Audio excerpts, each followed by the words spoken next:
Okay, so I'm going to turn it over to superintendents for workshops. Yep, great. So our first workshop topic for the evening is to discuss the proposal to expand our high school boys co-op. So I'm excited to welcome our athletic and co-curricular director from Portland High, Lance Johnson, to the podium. In a moment, I'll tee up the presentation. Just want to recognize on Zoom our high school and athletic co-curricular director from Deering High School, Michael Daly, is on Zoom, and want to recognize Peter Green, who's in the audience, who's been with us this evening, who's a leader in the middle school hockey work. So thanks for hanging in with us this evening as we move through our agenda to get to this item. So Lance, I'll tee up the presentation here, and you can frame up the issue for us.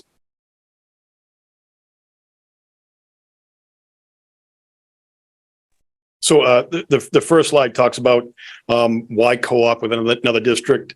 In the last few years, we've been struggling with numbers in our Portland Deering boys hockey co-op team that also services students from Casco Bay. So anybody at Casco Bay, Deering, or Portland all play in the same co-op team.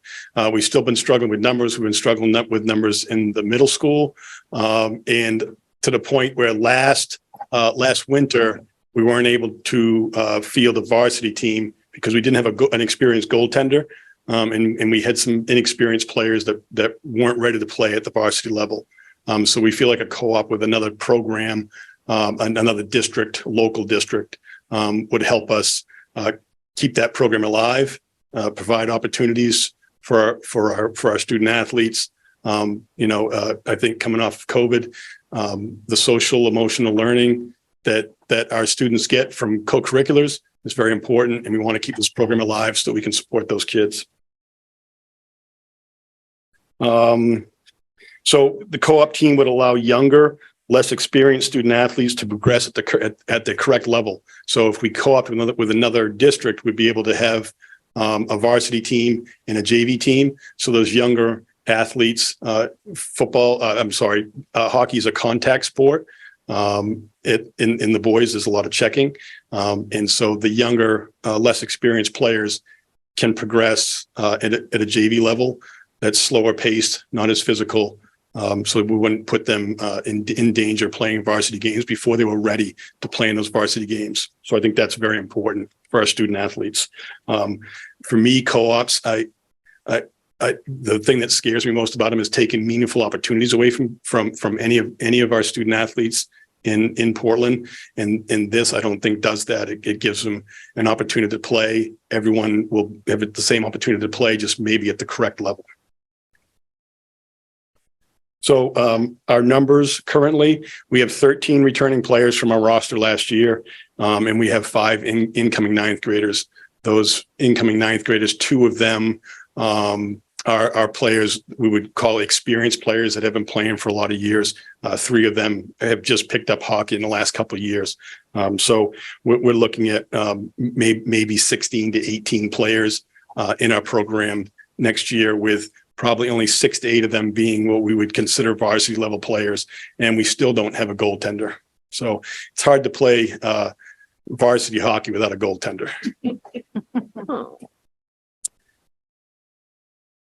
I think there will be a cost benefit to the district. If we co-op, we'll be able to save some money on ice time, split officials cost, split busing costs, split coaching costs. So there will be a cost benefit to the district by co-oping. So we will be able to save a little bit of money for the district. We sent a survey out to our returning players and families, and to our incoming ninth grade families and players.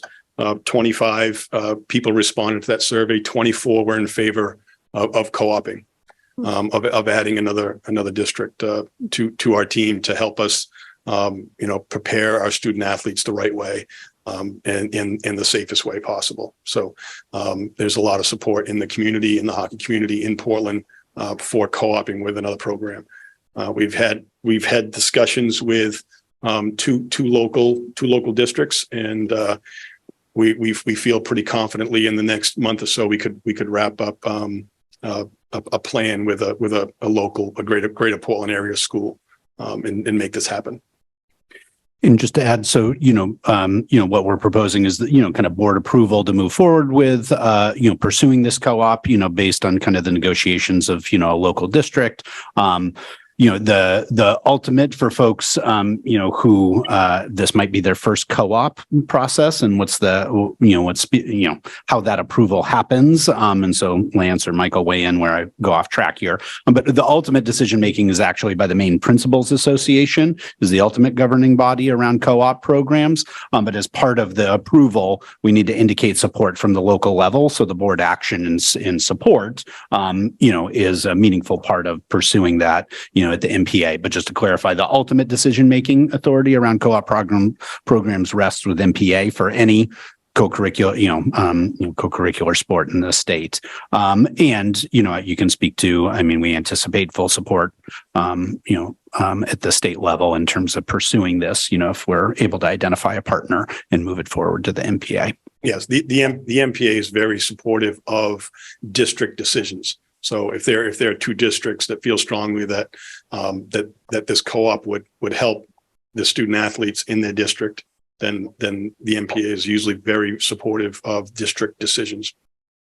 And just the last thing I'll maybe say before we open it for board questions and discussion is, and maybe we can provide some of this context, but, some of what we're presenting here, the slides that, Lance has developed here, is in response to kind of like a process that we determined a number of years ago around how to, bring forward the proposal around co-op. So, kind of, these criteria of, is it going to take, participation away from other, Portland athletes? So that is a consideration, the expectation as we bring it forward for engagement with students and families, in terms of support, and projections around the kind of cost implications as it relates to that. So the slide deck that, we kind of see here is what we developed, in the past number of a number of years ago about how to bring forward this to inform the board to make decisions around co-op programs.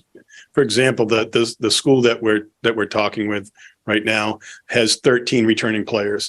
So if you add that to around 18 that we have, you end up with around 30-ish players. 20 players dressed for a varsity game.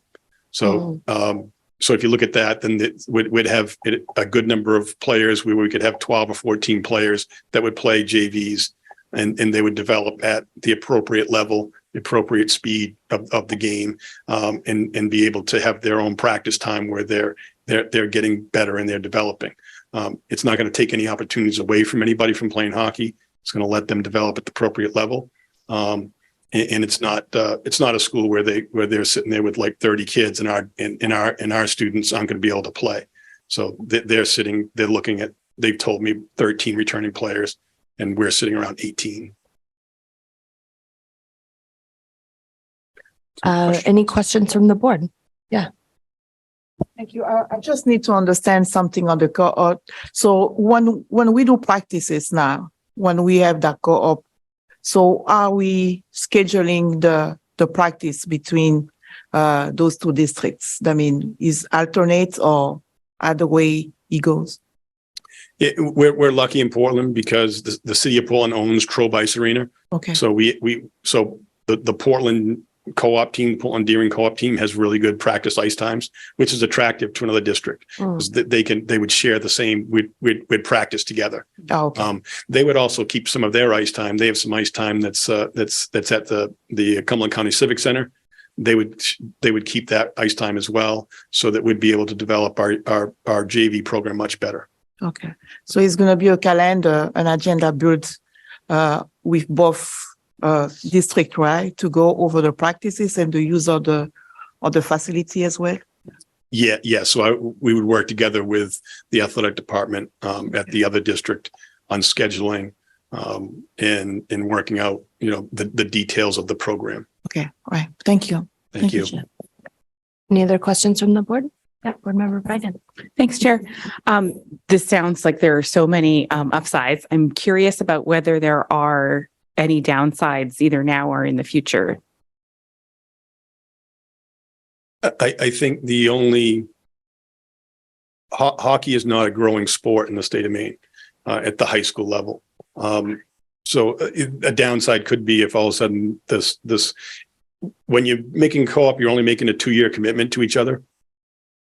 So you're making that commitment for 2 years to do this co-op situation. Now, if it went longer and all of a sudden this other district had 30 players show up, and then in our student athletes weren't getting the ice time, then that could be a downside. But when the MPA co-ops are for 2 years, you're making a 2-year commitment. That's great, because my next question was going to be about the time frame. So thank you for reading my mind. No more questions. Thanks, Chair. Why are the numbers down to begin with? Well, it's not Portland. It's statewide, and there's a lot of communities struggling with numbers in hockey. The Lewiston is like the hockey mecca of Maine, and they'll soon be looking for a co-op. Last year at Lewiston they had their girls program had 15 players in it, and their boys JV program only had 10 skaters. They had a varsity team and 10 skaters. So in hockey, some of the players are moving to juniors. The better players are playing juniors, and they're doing these private leagues, and so there's not as many high school players. But it's not. There are many co-ops in hockey, in boys hockey and in girls hockey in Maine. There are some girls hockey programs that have 7 and 8 schools making a hockey program, and there are some boys programs that have 5 or 6 schools that are making a program. That it's really becoming quite common that there's probably more co-op teams and standalone teams in Maine. Lance, maybe if you want, just the trends in participation in hockey and how that compares to various other sports. We, bring forward co-op conversations. So we see, and you can give a little more color to this, or Michael, feel free to weigh in terms of the patterns of participation we're seeing in high school athletics and some sports with an increase, in others, where we're struggling with numbers and, looking for co-op opportunities at times. Yeah, like some of the traditional sports, you'll see Portland's already co-opted in field hockey. We're co-opted in swimming. We've been co-opted in hockey, boys and girls. Other sports are thriving. In particular, soccer. Soccer's really thriving in basketball, particularly boys soccer and boys basketball. Both schools. At Portland last year, we had 85 boys play soccer. And at Deering, I think they had close to 60. So, there's over 140 boys playing soccer in the city of Portland. So there are some sports that are thriving, and I think, we do need, I think, to look at that and do a deep dive, like what sports do our student athletes want to play. They're both Portland and Deering now are thriving with volleyball programs where we're getting 30 to 40 volleyball players in each school. But we are struggling with some others, softball, baseball, some of the traditional sports you see, like is the youth sports that kids aren't playing, so I think we do need to look at, what sports our kids want to play. Yeah, this is Michael. I would echo what Lance just said, and there's certainly a trend nationally and in New England about hockey participation.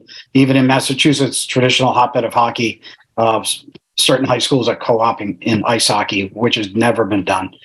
So it's really, the sport of hockey is unique in participation and what's changing with the sport. The way it's going is I don't see many standalone hockey programs left in the state of Maine in the future, unless there's particular schools. It looks like most will be co-ops. I think it's kind of a wave of the future for hockey. Other sports, it varies, and I think as Lance said, it's sport dependent, but it's also cyclical. So we talked to Aaron about this. It's something we're going to be looking at over the summer and doing kind of an analysis on how to really analyze that trend. And is it a cycle? And is it coming back? So we almost dropped golf, and then golf came back for Deering, and now it's stronger than ever. So it's really hard to gauge, and it's sport by sport. So we're going to try to put some parameters in place that help us kind of analyze participation better and the trend of the sport. But volleyball was low in 2019 when I started, and now volleyball participation at Deering and Portland is very high. And hockey is just a different sport participation wise, and it's a little problematic. And when you have 5 high schools co-oping to have a high school program, it's an indication of participation levels are really low for the sport. So, and other sports are football we thought was going down, and now football numbers are trending back up for both high schools. So we have to look at if it's cyclical or is it the sport or a combination of two.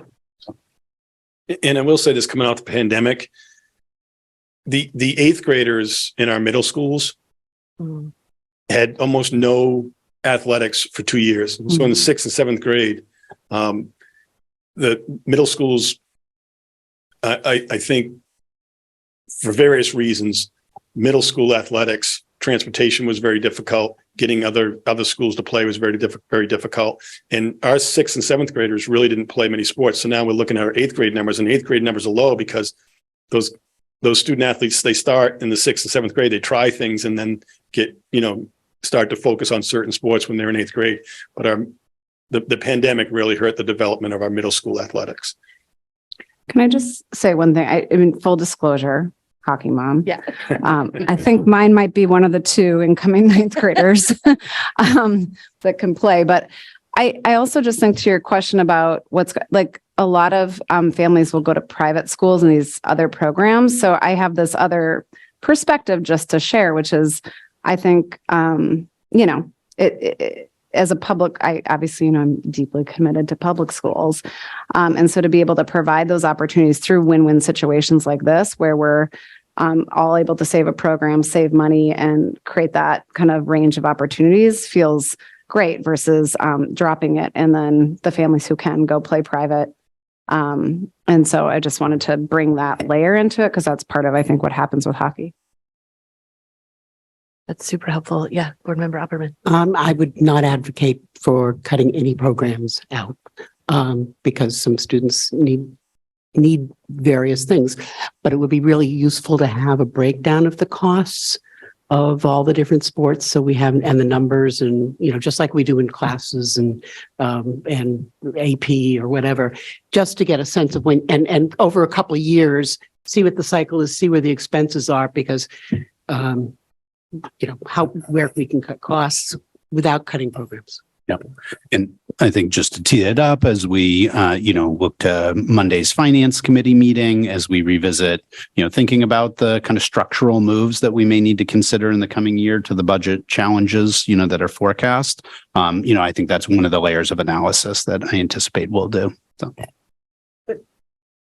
One question, when kids play on a co-op team, what do they call themselves? Like, how is it branded? It would have to discuss with the other district. It'd be the Portland Deering, Blah, blah, blah, blah. and you'd come up with Okay. So it's kind of like a hyphenated last name. You just, okay. Yeah, like No, that's beautiful. Like there's a lot of Ram Dogs, a lot of teams Portland Deering, they call themselves the Ram Dogs, and yeah, like the swim team. My daughter's on the swim team, which is a joint Portland Deering team, and they've all embraced the Ram Dogs. It's just the Ram Dogs, and there's tons of spirit around that, so it works. I love that. No, I love that. I know from playing sports that the team identity is also a big part of it, right? And so I was just curious how that what they call each other. Beautiful. Any other questions? That's my word of the night. All right. Thank you so much. This was super helpful. Thank you all. All right.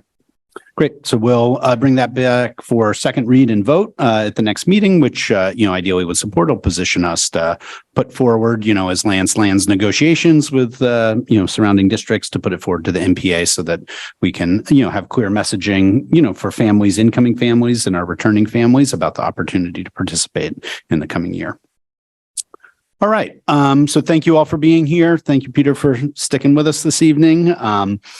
So our last workshop topic tonight is in regards to policy BEDH, the public participation at board meetings. So just a little bit of context, we, in partnership with the chair, charged, the policy committee and our colleagues at Drummond Woodsum to revisit this and see how we could strengthen this policy to be able to provide, transparency to the public about the expectations around public participation at board meetings, and to be able to clarify the protocols for guidance and management of public participation at board meetings in order to ensure meetings run effectively, protect the interests of all members, participating. So, we reviewed some initial proposed changes at the policy committee meeting on May 23rd, maybe, in late May. There were some initial questions as it related to that first draft. So I'd like to review briefly some of the proposed additional changes based on the discussion we had there, and then it'll open it up for further feedback, such that, if there are additional potential revisions, we could bring them back for review at the second read before action. So, sorry, let me get it up on the screen so that folks can follow along. I'm going to be just in the board packet, kind of working through the redlined version, kind of red and blue lined. So the blue indicates the additional changes since our discussion at the policy curriculum and policy committee meeting. So there's some that just also, some formatting changes to ensure kind of clarity around some of this. So some of the changes you see here, are representative of that. So just briefly, I'll walk through some of the additional changes that we discussed at that time. So I think there was comments about just striking, and it was, put as a suggestion about the, that has not been our practice of the not to exceed 30 minutes. So have struck that, from this proposed draft. There was at the end of section 1, as you see here, added, that the time limits may be modified at a particular meeting at the discretion of the board chair. So, there was a question to that point in our discussion in the policy and curriculum committee meeting. So moving forward, in section 3, there was a discussion about what it meant in terms of prior to board action on agenda items, and whether that meant explicitly just when a vote was taken, or whether it was, when there was any kind of business item. And so that, in my consultation with counsel, that is at the board's discretion. We're not legally required to take public comment on those items. However, so my proposed, suggestion here is to transition the will ask for public comment to may, to allow for some discretion, when something may warrant, or we may want to invite public comment in a first read. So these are, items at either first read or obviously at second read, to allow that opportunity. So that's one way that we could manage that expectation. So that's a proposed kind of amendment to this, to move it from will ask for additional public comment to may ask for additional public comment. Then even more substantively, as we get to number 4, item 4 with all of its sub bullets, this is really where it spells out kind of the expectations in terms of public engagement.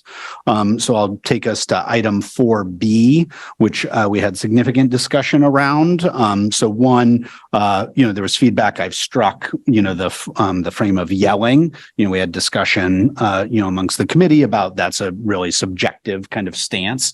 So, the proposal here, it doesn't come through as strong on mine, but it is struck, right? So, and isn't in the clean draft. And then we were, there was the committee asked for further kind of guidance and language around the hate speech. So it had said using hate speech. So now have included a bit more of a descriptive kind of frame around what might be considered that hate. So instead of just broadly using the term hate speech, it gives more descriptive language of what might be considered as such.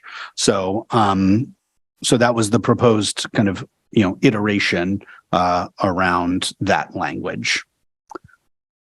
There had been a question as well around item C about discussion of personnel matters, and particularly, the latter part of that, that subsection where it says whether positive or negative, because there are certainly instances where we're acknowledging, and there have been instances this evening where we're acknowledging positive contributions. So here the clarity in my discussion with the council is this is specifically limited to the public comment section of the agenda. So that is not in lieu of, there may be other moments during superintendent reports, student reports, or other agenda items such that we may want to offer acknowledgements and positive consideration. So this, there was a question as to whether it limited our ability, more broadly in the context of a regular business meeting to have kind of positive affirmations for staff. So this specifically is limited to just the public comment section. And, council felt strongly that it is important to leave in both positive and negative within that context, because if we're eliminating one form of speech, it gets probably, if we are saying, oh, you can only just not say negative things, that potentially is problematic in terms of limiting some forms of speech, not others. Let me just, almost done, and then, we can take questions on these.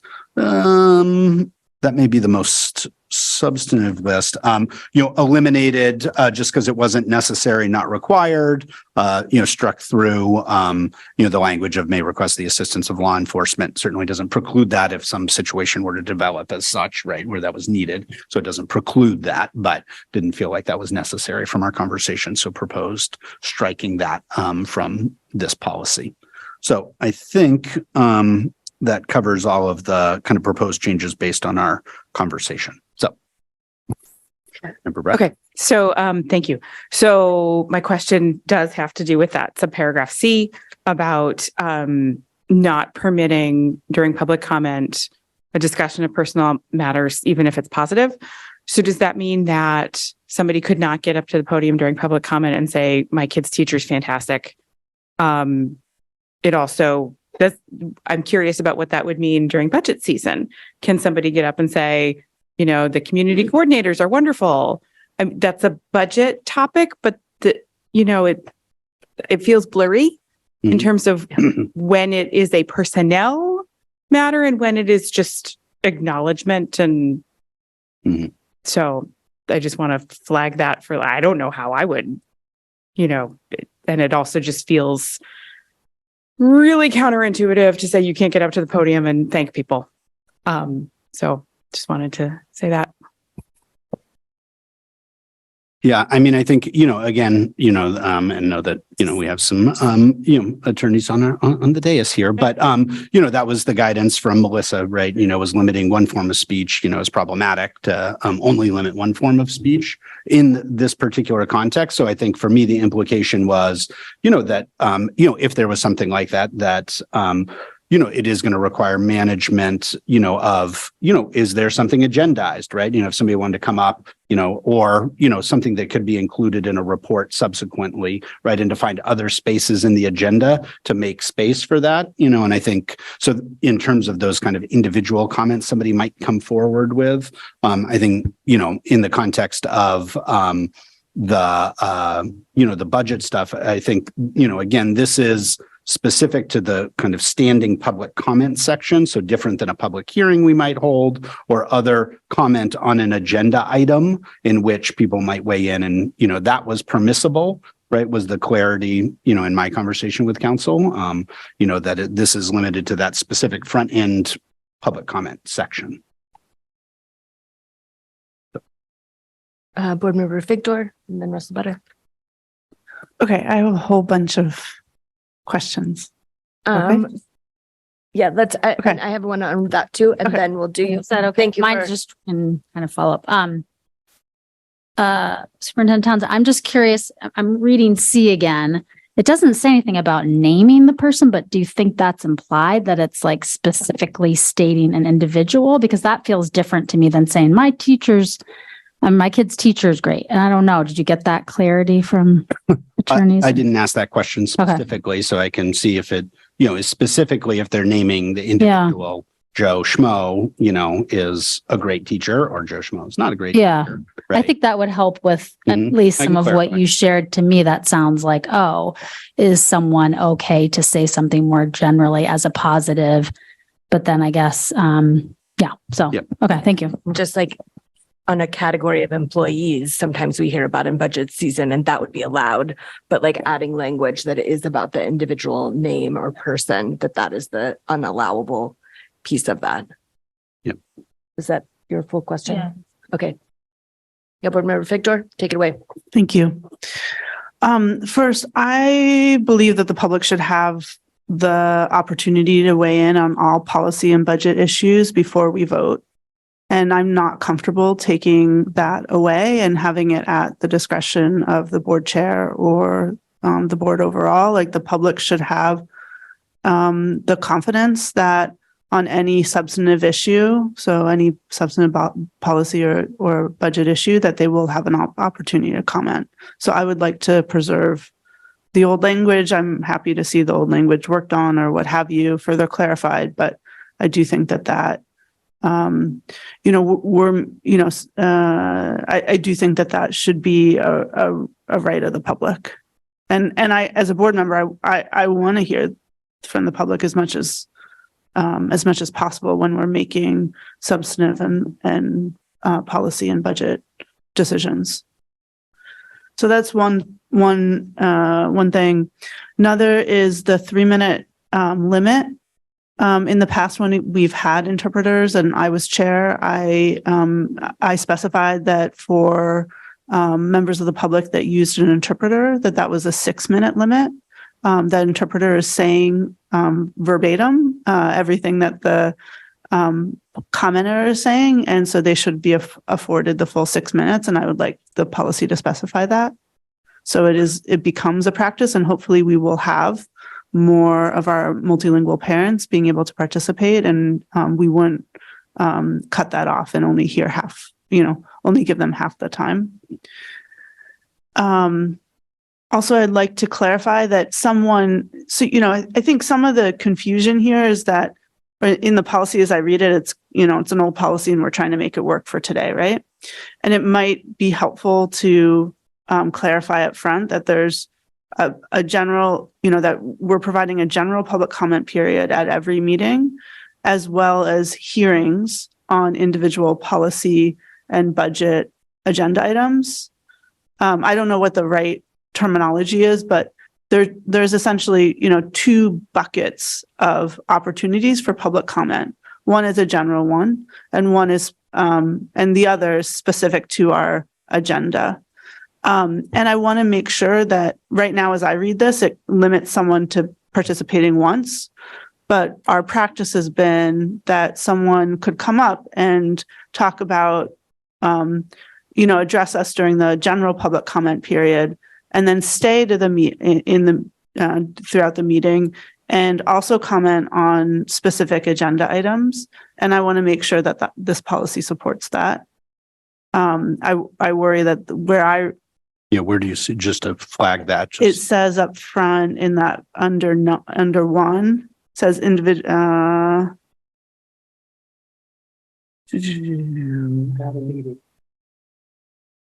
Yeah, maybe I'm reading it too strictly. Are limited to 3 minutes, period, at a meeting. Mm-hmm. So okay. Mm-hmm. Maybe specifying during that public comment period rather than the meeting. Thank you, Julie. And then if we can add in the list of under 4B, when we're talking about the pejorative or discriminatory language, if we could specify in addition to the list there sexual identity, because it just seems like it's left out. Can I jump in just on that? Because I think that we were waiting to hear from Melissa if that category was actually covered. I see. Because it is like there's a tension between the First Amendment and the categories. So if we could get clarity from Melissa on whether or not we can add that, because I agree it should be in there if we can. Okay, thank you for that clarification. That makes sense. And then 2 other things. One, and I just to specify, I did participate in this policy committee meeting, but I was not unfortunately able to be at my computer. So I was largely listening, and I apologize to bring these issues now, but we should change school unit to school district throughout the policy. Again, just a nod to that. This is an old policy. And then finally, one thing that when I was chair, I found that I struggled with, especially when we had public comment periods where there was something that was controversial on the agenda, was, and there is a lot of discretion that the chair has, but I guess I want to pose to the board, would we want to limit public comment to people who live in Portland or who have a direct connection to the school district? Because especially in this like heightened politicized atmosphere, when public education's in the political crosshairs, I, as chair, when we were dealing with some pretty hot button issues, was concerned that people from outside of our city who have no connection to our district would come and I would have to give them equal time. And I frankly didn't want to do that. I want to hear from people in our district or who have a direct connection, or we could add, a direct connection or relevant expertise, or I don't know how, or, have been invited or something to allude to. Sometimes we have people who from outside the city who are experts on a particular issue who come and speak with us. And I certainly want to afford them the opportunity. In any case, just want to raise that with the board as a potential issue to explore. So on that one, so what you're saying is that public comment is Portland resident public comment or school district, and then it gets real complicated in there, but you want some kind of statement, and I know what you want to do, and I understand that, and all. I wonder about it. Would it even make any difference? Because if someone said, well, I am so-and-so's grandmother, so they have a connection, but they live in Falmouth or something like that. So at what level, do we, the clarity of what connection it means would be a problem, just a thought. Yeah. Board Member Grant? I think on Member Figdor's question first, I envision a difficult time policing that. I mean, are you going to have a check-in at the front of the room? How are you going to determine who they are, where they're from? We do ask them to state their address. Yeah, but the bad actor's a bad actor. They're probably going to be a bad actor about where they're from too. But setting that aside, I think our attorney might have a problem with that type of limit as well. So I think you'd want to run that by Melissa, whether you could exclude on that basis. I have a feeling in the back of my head that you couldn't, setting aside the issue of enforcement, because this does come up. I get this question a lot in my day job too. Yeah, and that's fine. And I think the chair does have quite a lot of discretion, but just to give the chair some tools, some affirmative tools that in the case of, again, like for instance, I couldn't imagine going through the SRO conversation if in this much more politically heightened time. And yeah, it's important to have tools to ensure that it's our community that is who are the ones participating. There are a group of people that are filing all the book ban cases across Maine that don't live in those communities. So yeah. I mean, and they've sued districts. The suit's active right now. Yeah, and we have experienced various FOIA requests. I mean, Malia and I received a letter from somebody in Ohio stating that they didn't feel represented by some of our actions. Mm-hmm. So to this point, they're not. A couple of I had another one. Okay, separate from that back and forth. Back to. Can you speak into the mic? Oh, I'm not close enough. Sorry. It helps me here too. On 4C, I think I would suggest a different place to sort of draw the line. I think we should be sympathetic to the notion that people want to come in and support employees that they care for if that becomes an issue. But I think the line could be drawn around issues that have to and should remain private. the district's evaluations or a disciplinary matter or some active thing that's being investigated, those should be completely off limits because that implicates the privacy interests of the employee. But I do think we need to have a space for people to come in and champion the people that they value in the district. Great. Was that the last of your question? Yeah, well, I was just going to put a punctuation mark on that. I mean, I do see this done with great effect in the district, especially by students. Students want to come in and advocate for the people that they value in the school. So yeah, I think the lines could be drawn to a little bit differently in that paragraph to all right. achieve So we'll both see ends. if someone can find us some new lines in that one. I'm sure they can. Yeah. I just had a couple of new questions that came up tonight around committee meetings, if there's anything that we need to spell out, because right now committee is kind of like at the discretion of the chair of that committee. And I think we could be clearer on that. So I'd be interested to see what other districts do and if council could make a recommendation around that. Again, kind of like what board member Figdor said, like, I think it would be great if we could have public comment anywhere we can have public comment. The other thing, so currently, like in the guidelines, it says that like the board isn't responding to the public comment and the audience shouldn't be responding. Maybe I missed it in this one, but is that language gone? Is it still there?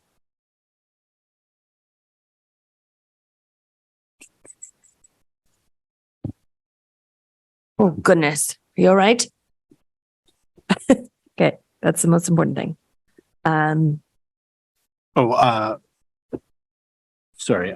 I mean, there was, that was earlier. Lost track of your question. And the board chair responding to comments and then the audience not responding to comments. I think that might be in a separate policy. Yeah, I remember having to go to multiple places to get it. So can we ask about it though? Yeah, certainly. Yes, certainly can ask. I mean, I know there was in the elimination of the last paragraph here, except an emergency board will not take action on an issue before the superintendent has an opportunity to research the issue and make recommendations. There was, the initial comment was, allowing, it was in some level of kind of the notion of like responding to immediate issues kind of being brought forward. But I hear your question having other dimensions to it as well. Yes. And then I think it came up in committee when we were talking about this, about the idea of giving a warning to people as opposed to just cutting them off if they break the rules. I think that could be up to the board chair discretion, but just wanted to put it out as maybe something else to think about. Yeah, I mean, I think this, discussion and part of what I'll bring forward, or have discussion with, council about and bring forward for discussion, for the second read is, at what level of specificity do we get here? And even just some of these things that, we have enshrined in kind of the messaging that we provide, like even the expectation that people state their address, right? Is that grounded in policy? Is that not responding to things? So reconciling some of what we communicate about public, just in the preamble to public comment currently, and whether that's kind of backed up in policy and to what level do we need to get versus kind of procedures that we can adopt. Yep. On that I mean, it wouldn't be a part of policy, but implementation. You could cut off. Chair could cut off the Zoom. I wondered if there was a way to cut off the mic and then say to the person, would you care to continue without, you're in danger of XYZ, and just something to figure out. Henry can figure out, right? Yeah. Yeah. Any other thoughts or questions on this policy? Great. You feel good with your charge, Aaron? Yep, sure do. It will work towards, circulating a revision just so people, and, in advance of the meeting. And so then, we'll be prepared for final discussion and ratification, ideally, at June 20th. Beautiful. Okay. I think we did it. We got through it. So we're done. Good work, everyone. And thank you for all the good news that everyone brought here today.